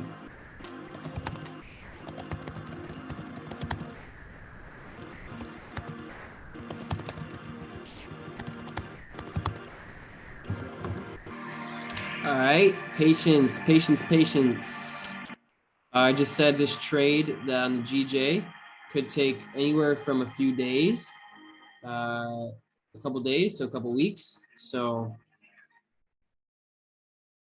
but it looks so freaking good. Okay, Euro odd. Why does Euro odd look so good, guys? Well, look at this. Look at how we just hit support. We hit support really strong, and this is a weekly chart. Okay, weekly chart looking beautiful. So we had the strong support here. We bounced up, went super high. We come down and we have shown that support, or respected that support and created a higher low even. And on top of that, not only did we bounce down and touch it, but we had this engulfing weekly candle. It is a little off because we can tell that, we can tell It was just a closing candle. Sometimes it happens when you get the over the counter or the after hours trading, you get what's called a gap. So that's why these don't line up perfectly. It happens sometimes, but nothing to really worry about. Okay, so engulfing, so the day or the weekly looks freaking good. Also, we moved down a little bit, with this wick. We got two so far, really strong. Well, we have one really strong wick here, which is showing there's a lot of support. And obviously we currently have one, but we have 3 days left before this candle closes, right? So we're also showing some resistance a bit up here. But what I like about this is that we had this engulfing candle and then we pushed higher as if we were going to go. And yes, it was pushed down, but this one was also showing to be resistance, and we were able to push higher than that. So that means that the upside, the resistance level, it's getting weaker. So coming to this daily now, what I love is that we came up, we had some, here's where the weekly was engulfing. We engulfed and we ended up going above the moving average. We touched the top band, and yes, we did close below the moving average again, but we came right back up. And this current daily, I would probably want to wait to see how it closes, but this looks pretty good as of right now, because the previous daily, yesterday's daily candle, we had this upward movement, and we were showing some support. We didn't overtake this upward movement as of yet. Okay, so coming down to the 4 hour. Cool. 4 hours looking pretty good. So here, here's where we had bottomed. And it looks like we came, we went up, we came down, and we created a higher low to me. And even here, we created another little higher low. Okay. What I like is that each time we make this low where we can see the bounce, we got a strong engulfing. Okay. A lot of times this sets the pace for the entire move. So when you get an engulfing candle, it's like immediately your first bullish candle or your first bearish candle is engulfing. That sets the pace, right? So right here, what I mean is, see, we had this candle, but the first opposite candle we had was bearish. That set the tone. Okay. You see that? And we moved down really strong. So this set the tone. We moved up really strong. And we've moved down, but look at how, once again, the first opposite candle, really, really strong. And yeah, looks good. We have 57 minutes left for this hourly close, or for this 4 hour close. That means that we just got an hourly close. I like that the 2 hours ago was engulfing, but we do see resistance on this previous hourly. So looks bullish. Based off of the weekly alone, it looks like it could be a pretty good entry. But I will say that it looks like we're going to see some sideways stuff before we get a movement. In this case, I would say you have a good, it's a good trade to buy just based off of the weekly price action, because you can see we were going down right here. I got to erase. I got all these freaking yellow lines. So let me read them for you guys, make it easier. Okay. So on the weekly, it's harder to see, but here's a high, right? Come down, we went up a little bit. Here's a lower high, came down, went up a little bit, lower high, came down, went up a little bit, lower high. And then all of a sudden here, we make a higher high. So to me, this is the breakout, okay? And we retested, but we come down to retest, and we did go lower than the high before the breakout. So I will say, that says that the breakout wasn't as strong. We actually completely engulfed this entire bullish movement, right? This last bearish candle, it closed below the bodies of all this movement. So that's a strong bearish sign. And notice how many candles it took to move up versus how many it took to overtake that upward movement, right? We're talking on the weekly, it's like 1, 2, 3, 4, 5 candlesticks. I mean, 10 candlesticks, whatever, versus like freaking 30 here, or 20. So that means that it moved down a lot faster. There's a lot more strength in the people that were selling. Okay. So on that note, that to me is like, that's a sign to kind of chill. Okay. I know I was like, yeah, I think I might call this trade, but I don't see the price action yet. What would I want to see though? I'm going to come to the daily, and I would want to see this daily close. Okay. If this daily, I already have alerts, but if we close above this little low here, then to me, we're going higher. Okay. and a little higher. You know, I still think that we'll probably experience some sideways action, but you know, I'm setting these alerts to check the chart when we break these levels to see what's going on. So in 5 hours, let's see how this one closes to really make a decision on what we want to do. And as for the weekly candle, we have a while before that closes. So 4 hour does look really good, but overall, because the higher time frames are more questionable, weekly says, yeah, it could be a good buy, maybe after some sideways movement. Daily says, yeah, it could be a good buy, maybe after some sideways movement, maybe, right? 4 hour says, yeah, it looks like it's going to go up. So I don't want to be like, I don't want to go off of like, yeah, it could be, you know, I want to go off of, yeah, this looks right. You know, this looks exactly like it's going to happen. So to me, I need to see a little bit more bullish price action. I need to see us move a little higher, and then I'll feel good. Okay. USD/JPY. This is my last Forex chart for today, guys, unless you specifically request right now. Right now, if you want another Forex chart, I want to hear it. It could be commodities, could be the S&P 500, could be oil. I don't care. Anything that's not crypto. No? Okay. All right, cool.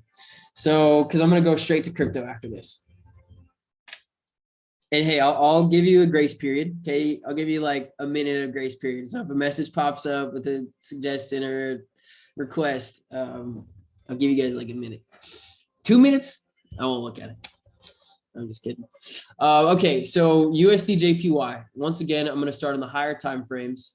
And wow, look at this weekly. We're breaking the freak out. To me, this is not just because of that. This is not my entry. However, if we're breaking out on the weekly, that means there could potentially be some entries on the daily. Because I mean, look at like weekly, look at how we broke out here and we continued up really strong. So if you can, but on this weekly, there's no good entry here, not one.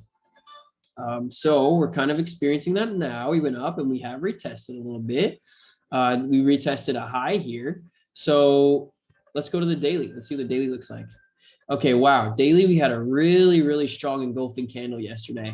Really strong, closed above the previous high here. Looks really good. We haven't had any follow through yet on today's daily. But what I do like so far on today's daily is look at how this wick retested both this high and basically inside, I would say all in here. So this looks really good. Bollinger Bands are spreading away from each other, right? That means continuation. Okay, you see how here the bands were spreading apart and we continued higher, right? Even here, this band was spreading apart and this one was going down. We continued higher. And then this one started to kind of come up, started to head upwards. And notice that as soon as this bottom band started to head up, even though the top was also heading up, the bottom band started to head towards it a little bit. And that's where we got our sideways action. Okay. So then we're squeezing here. And now we're about to spread. So to me, looks really strong. A lot of reasons why this could continue higher. So let's go to the 4 hour.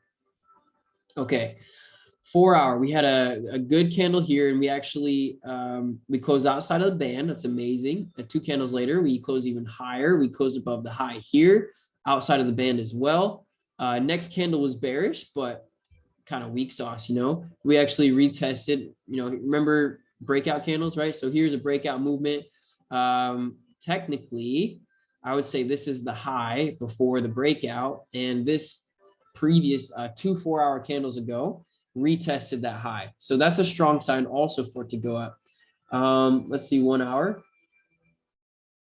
Yeah, 1 hour is not looking, honestly, with this, I don't feel the greatest about entering. For whatever reason, I'm just like, I don't know if I want to enter that.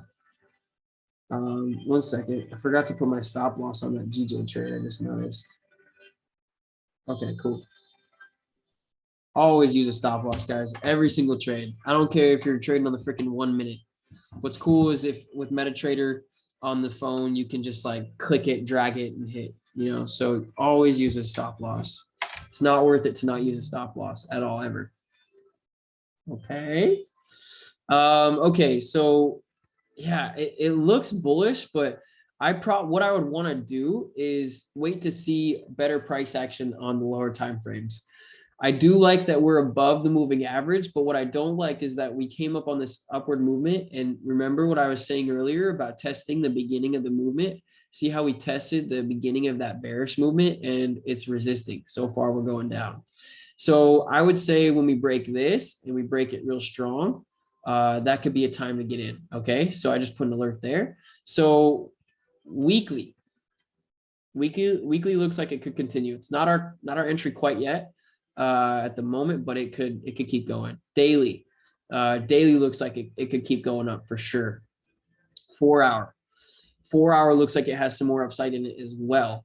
Just not right away. 4 hours, like let's see some continuation or let's see a better retest. Okay. And then 1 hour is like, no, not up yet. Could go up later on, but not yet. So what I would do is just, I set this alert here.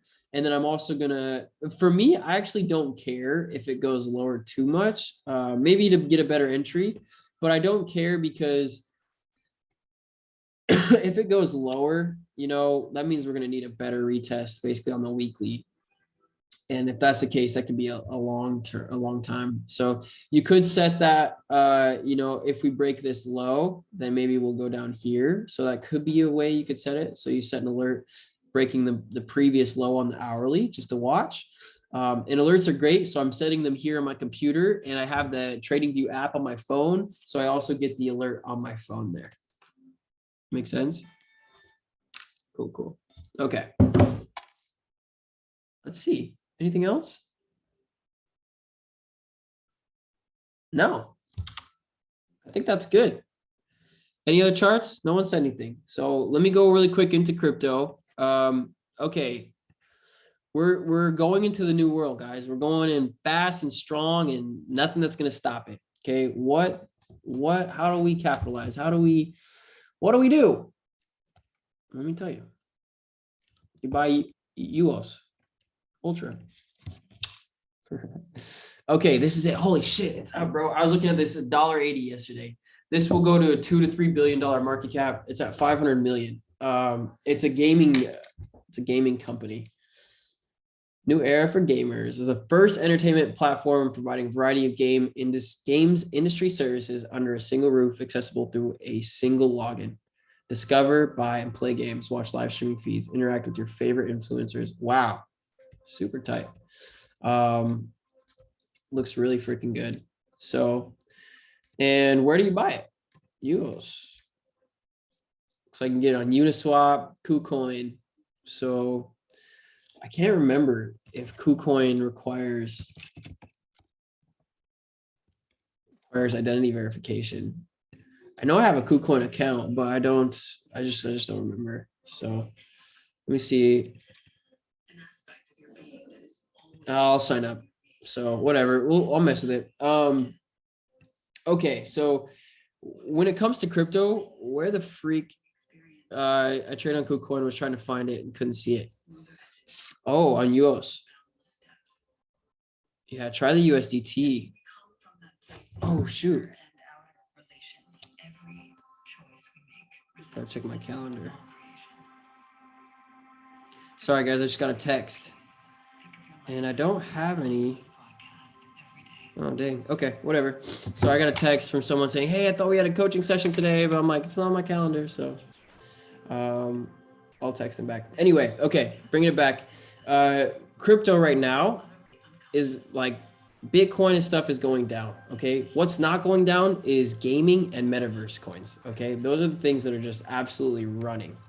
All right, so coins like UFO.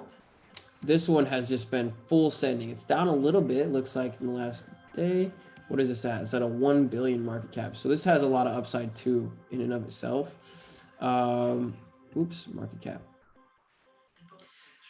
Yeah, this coin it came out in July. Yeah, July 1st. And so this is an example of kind of what's going on. The reason why gaming and metaverse stuff is blowing up is because ever since Facebook announced it, and not even that, but beforehand, like there's a couple crypto games that were just doing really, really well because you can make money in them. This is where the world is going, like the metaverse. I don't know if you guys saw the last live stream I was in Decentraland. I was showing you guys what my avatar looks like. You know, I was showing you guys all that. I'm going to show you guys right now, Decentraland. But all this, because the lockdowns and all that, they're forcing us into the people with a lot of power, and you know, governments are trying to force the whole world into this place where we own nothing. We're just to continue. Oh, I gotta change it. I see. Let me go back to Ethereum mainnet. Okay, cool. That should work. They're making it to where people are just going to kind of be at home, stay there, and do their thing. And so online worlds are going to become a really big thing. Like we're really getting pushed into that. Have you heard of Sandbox? Yeah, Sand is another big one. So where to put your money in crypto, short-term and long-term, are the metaverse stuff. So Sand is one. Sand is huge. The one I'm about to show you is Mana is the coin, Mana. This is Decentraland. Hey, yo, check it, guys. This is my avatar. And yes, I put clothes on and everything. They wouldn't allow me to do a bald dude for whatever reason. Oh, what the frick? I just say that, and then there's this bald dude right there. All right, so I'll have to go back through it. But whatever. Here's my guy. I can run around. Like, Metaverse is here, guys. Okay, I'm going to show you a couple things. I'm just exploring this. Okay, so here's what's so cool. Like, we're going to be able to do everything. All right, first of all, looking around, see all these crazy buildings. Like, there's land, like square acres. I don't know what you call it, but there's land. It's for sale. You can buy it now. I was actually looking at the buying a pretty big plot in land in Decentraland here. And it's going for like $900,000, the plot that I wanted. But here's an example of like what we're going to be able to do. So here's my avatar. And look, I went into this little shop and here's this helmet. I'm like, oh, cool. This helmet looks cool. Let me get some info on it. And I can actually buy this helmet and I can wear this as a mask. And it's worth 75,000 mana, which I don't know why someone's selling it for so high, which is crazy. Cheapest on sale in the marketplace, cheapest my ass. So some stuff like that, but this is an individual creator that the creator came and they made these. Look at, they have masks for sale. Oh my gosh. So you can put a mask on your dude. So knives, all this random stuff, Halloween wearables, look at that. And you can go in and I can buy these and then I could add them to my avatar. So there's one example. There's also games you can play where you, like there's horse racing where you can bet on digital horses and random stuff. Oh yeah, this is a trolley. Freak, dude. I'm on this trolley that's gonna take me who knows where. So what I'm saying is this is where it's going, because as these grow, there's not a lot of people in this. I can see, I think here, see, Quest, no, Explorer, no, Explorer, that's where it is. Okay, so I can see in different things going on. Look at, there's events happening, Exita Meta Race, NFT event, some race happening. But I can see in this specific place right here, there's 108 players. It's an event going on. Or places, there's the plaza that we were just in. I can see there's 118 people there, 117 people in this poker lounge, 37 people in this casino, golf. So all love, Connor. See you, bro. See you soon. So because this is like people are at home, like this is where the money's going to go. So gaming online, games that pay you, stuff like that, that's where the money's going. So right now, what I think the best pick you could have that's like short-term money is UOS. I think this is going to be in short term. I mean, like the next like month or two, even the next couple weeks, I think this is going to pump like crazy. So, okay, it's getting loud. Get out of here. So yeah, we want to find coins like this. Now, how do we research these guys? How do we find these coins? You really have to be active. And that's where something that's like, sometimes I can catch them. Sometimes I'm just doing so much. So CoinGecko is a great way. You got to be in the communities. Looking at CoinGecko, look, we can go to DeFi. And I want to actually, let's just do this. Metaverse coins. You know what's going to be freaking huge is, just thinking of it right now, is any metaverse coin that's on Avalanche. We've seen Avalanche running up. Metaverse on Avalanche. Kaleo. Oh my goodness. Let's see. Okay, maybe we'll just find. See how I'm just researching that? So I know the reason why I'm researching this is I look at, okay, out of all the coins that we've been in, Avalanche has just been freaking sending it, right? Where is that? Okay, Avalanche, obviously we can see it's been fully sending it. Why? And Solana also just been, we've been talking about Solana a lot, but has been just running. Why? Well, it's because Ethereum, the major layer one of crypto, the platform that everyone can build on top of, is broken. What do I mean by broken? Like their freaking gas fees suck. You guys may have heard by now. If you've used crypto at all, Ethereum gas fees suck. So these other options that are cheaper and work better and faster, a lot faster, they're gaining a lot of momentum. Solana has been around longer, and Solana has been, it's not as it's been pumped. It's gonna pump a lot and it'll keep going, but it's been used, and so there's a lot of coins on there, a lot of investments. There's a lot of things we can get into that will still go up. Saber, Fabric, right? I'm still like all in. I don't care if it takes 6 months. I don't care if it takes 5 years. I'm in, bro. I'm holding on until it hits my 25 to 30x levels, and so I'm patient because I don't care. I don't need the money. Okay. So UOS look really, really good. And what I'm now, anyway, okay, it was backtracking, but what I just decided to research is I'm like, okay, I know metaverse stuff is great. And I know the Avalanche is an up and coming blockchain where a lot of people are starting to build. Maybe they have been building, maybe they haven't, right? But they're at least going to start. And I know it's going to be really good. So all I'm searching is metaverse on Avalanche. And I look at my third one down, Kalau NFT marketplace hold on. I'm just going to check this. So now I'm going to go, I see that I Googled it. So our DuckDuckGo'd it. Doesn't sound as good as Googling does, to be honest. Kalau. Oh shoot, guys, look at this. A 23 million market cap. So now this is how we find the gems. Kalau.io.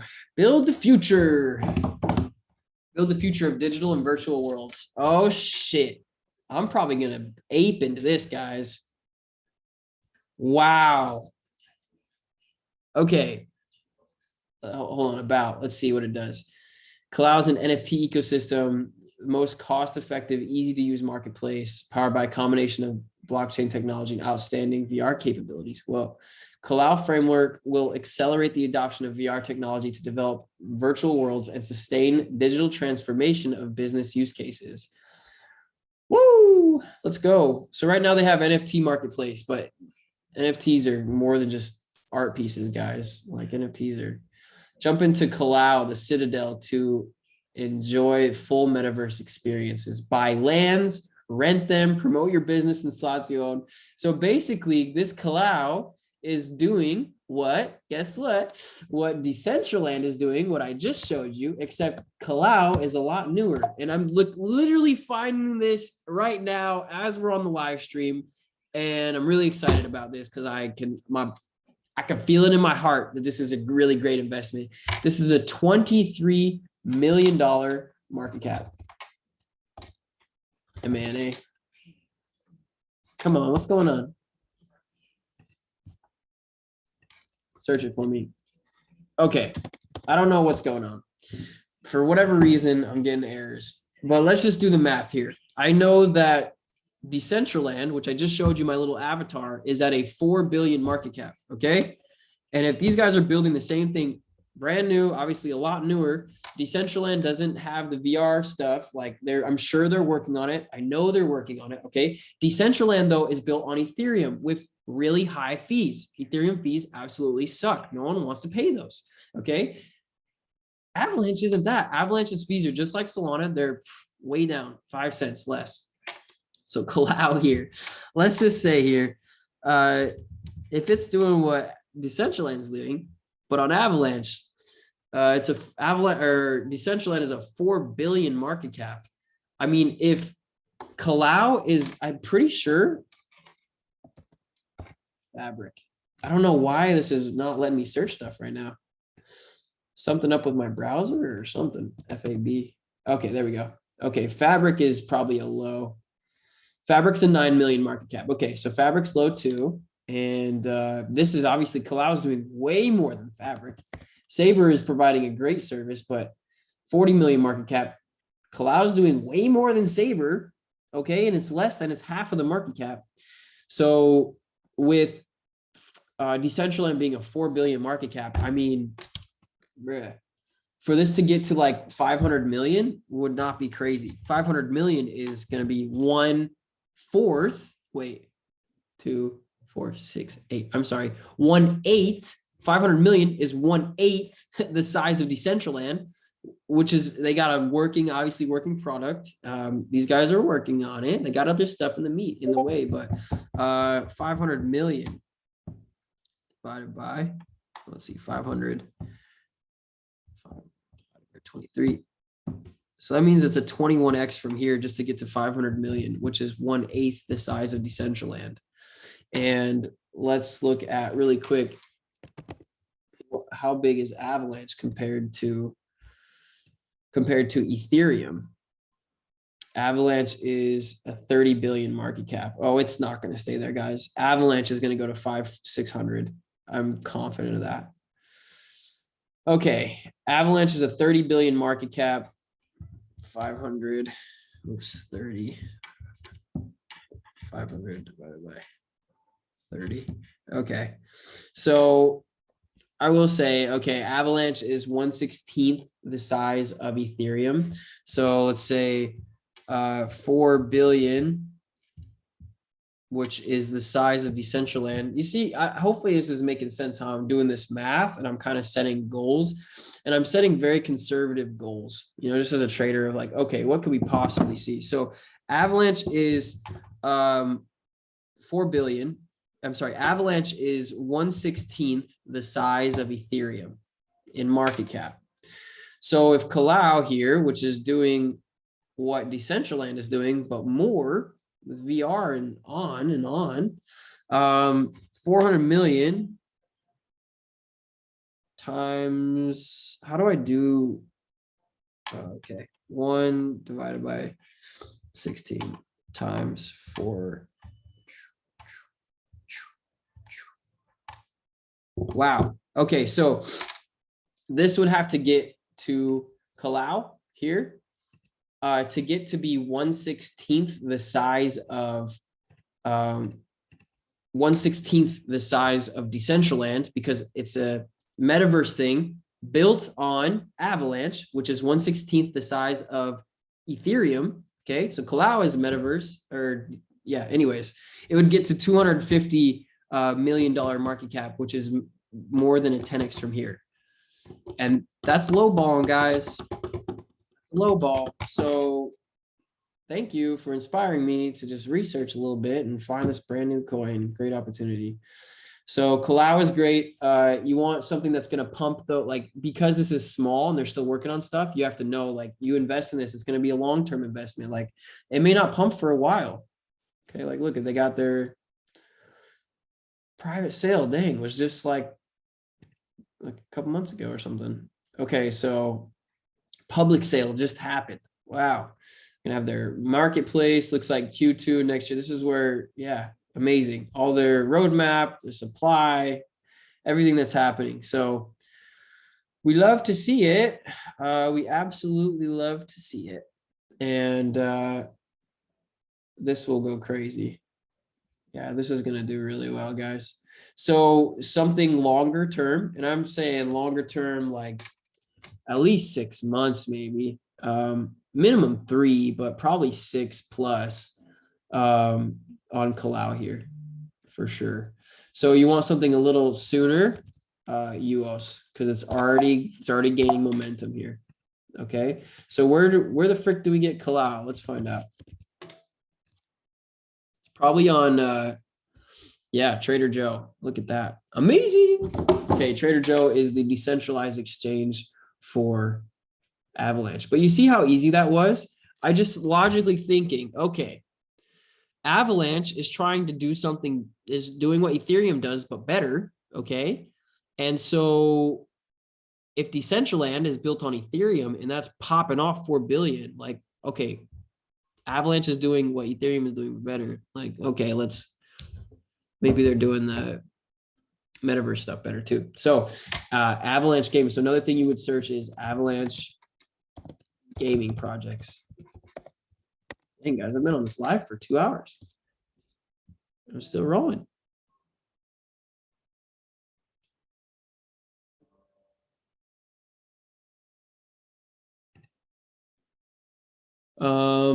Anyways, finding stuff that you really like. Look at Krabata, Yield Farm Gaming, the Dragon's Lair gaming. Anyways, so just doing some solid research. Now we got lucky in like 2 seconds. We found Kalau, but sometimes it takes time to like go and research. You want to read about projects, stuff like that. So anyway, I think that's the way to go, is finding still in the Solana projects. I'm still ultra bullish on Solana. I still feel really good about it. And on Saber and all that, I'm still waiting, but also knowing that those are more blockchain, like if everything's blockchain, those are more liquidity, you know, working on the blockchain, making it better. And so metaverse and gaming is really where it's at right now. So anyway, yeah, I'm gonna wrap this up, guys. Tons and tons and tons and tons of value given today. Yeah, any questions, any comments, any concerns, anything before I hop off? Feeling good? Cool. Okay, well, I appreciate you guys, and sending all the love, all the joy. And if you guys have any questions, just reach out to me. Okay, please Discord, whatever. I have an assistant that checks the messages and all that, and I always get back. So okay, guys, all love to you. Talk soon.